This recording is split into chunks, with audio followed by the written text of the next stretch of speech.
December 7, 1941, a date that permanently altered America's destiny. Over the tranquil skies of Hawaii, a deadly wave struck, shattering our peace. Japan's attack was a stunning success, but in doing so, they awoke a sleeping giant. America was at war. In Europe, Nazi Germany's Luftwaffe reigned supreme, unchallenged masters of the sky.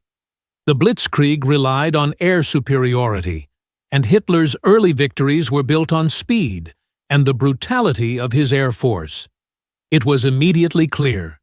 To win this war, we had to first conquer the skies, long before a single tank rolled or a single ship sailed. But the enemy gravely underestimated one thing: the indomitable will of American industry.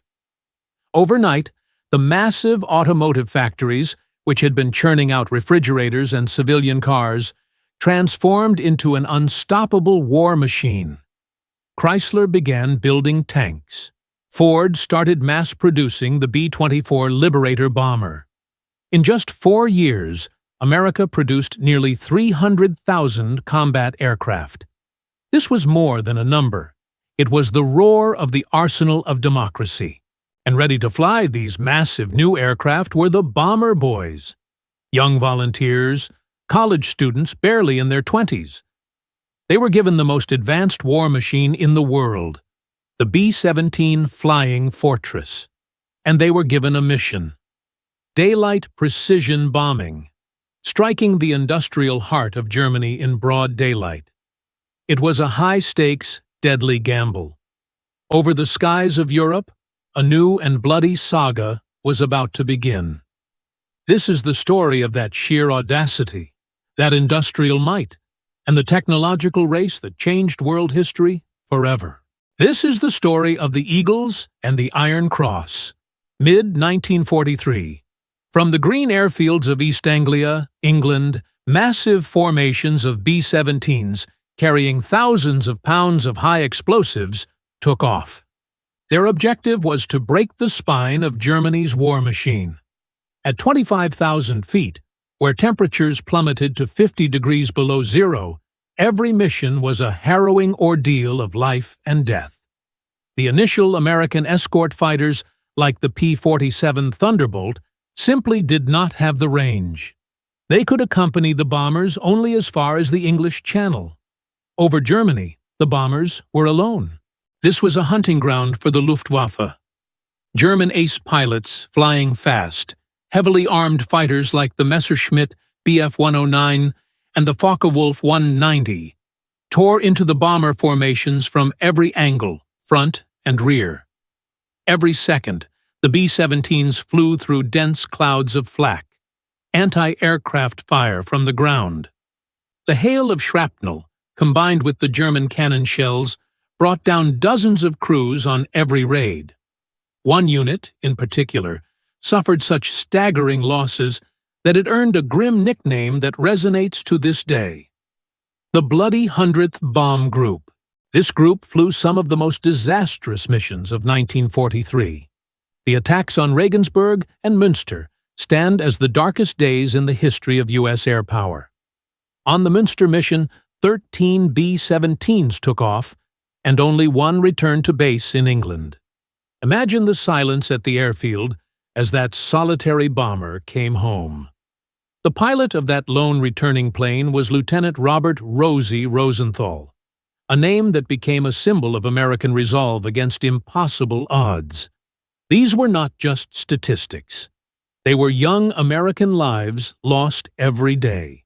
For a bomber crew to complete a 25-mission tour was considered almost statistically impossible.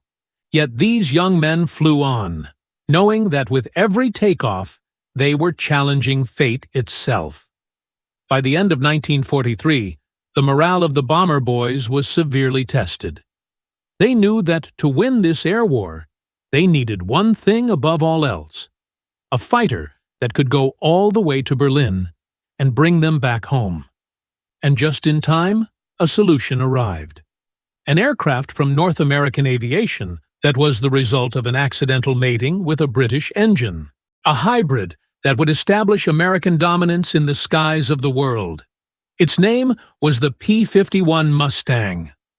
The birth of the P-51 Mustang was an unlikely triumph. It was the perfect marriage of a British engine, the Rolls-Royce Merlin, and a revolutionary American airframe. The Merlin gave the Mustang spectacular performance at high altitudes, and its sleek aerodynamic design made it a deadly hunter in the air. But the single greatest revolution was its range. Equipped with external drop tanks, the Mustang could now fly all the way to Berlin and back. For the first time, the bomber boys had a reliable little friend to escort them to their target and home again. Starting in December 1943, as Mustangs began mass escort duty, panic began to spread among German pilots. The Luftwaffe aces suddenly found their prey. The B-17s were no longer undefended, but were now protected by a fast, deadly, long-range predator. American fighter tactics changed immediately. General Jimmy Doolittle gave the Mustang pilots a new order. Don't stick close to the bombers. Go out, hunt the German fighters, and destroy them. It was a license to kill.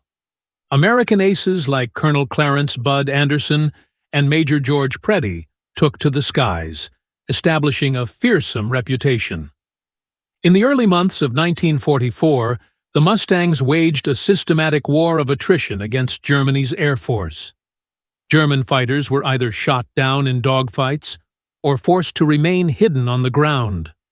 The loss of experienced Luftwaffe pilots was so crippling that it could never be replaced.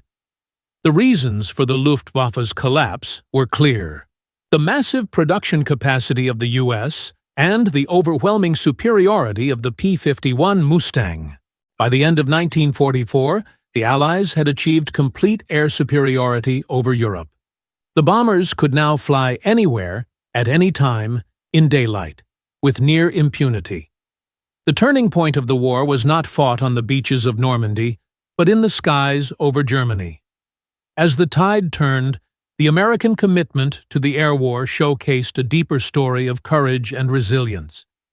Among those who flew and fought were men and women whose contributions were essential, breaking down barriers high above the battlefield.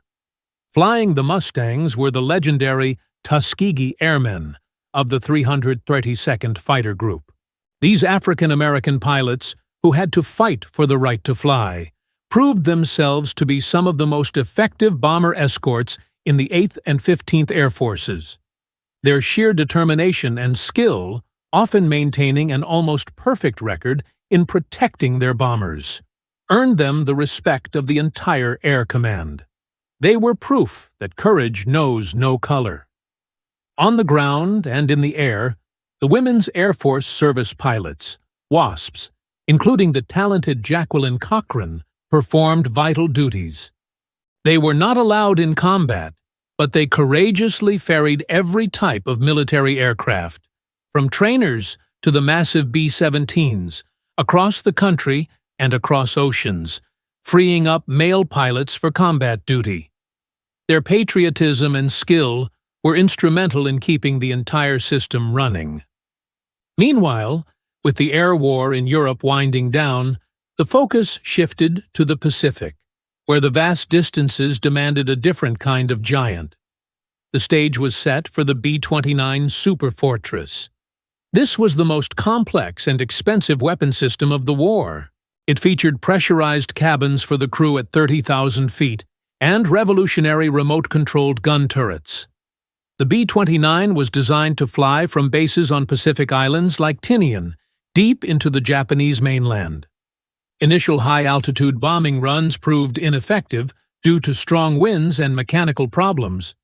Then, General Curtis LeMay adopted a brutal and decisive strategy, flying at low altitudes, stripping the B-29s of much of their defensive armor to increase the bomb load, and using incendiary bombs. The resulting firebombing of Tokyo and other Japanese cities was catastrophic. Ultimately, the B-29 carried out the most pivotal and terrifying missions in history, delivering the atomic bombs to Hiroshima and Nagasaki. These flights brought the war to a decisive and rapid conclusion, changing the world forever. The air war of World War II was finally over. The cost had been staggering. Over 40,000 American airmen were killed in action, a total greater than the entire Marine Corps lost in the Pacific. They were the young men and women who risked everything to keep the flame of freedom alive over Europe and Asia. This is not just a story of the speed of an aircraft or the payload of a bomb. It is the story of the 20-year-old kid sitting in a cold, rattling B-17, knowing the odds of survival were stacked against him. It is the story of the P-51 pilots who flew into the teeth of the enemy to rescue their comrades. It is the story of the Tuskegee Airmen who fought prejudice and the Luftwaffe with equal tenacity. The technological superiority of the Luftwaffe proved temporary. The war was ultimately decided by the combination of America's overwhelming industrial power and the unyielding courage of its airmen. Air superiority guaranteed the victory of the Allies. Today, when we look up at a P-51 Mustang or a B-17 Flying Fortress, we see more than just metal and engine. We see the self-sacrifice of a generation that conquered the skies to secure our freedom. This is their story. This is Aviation Tales.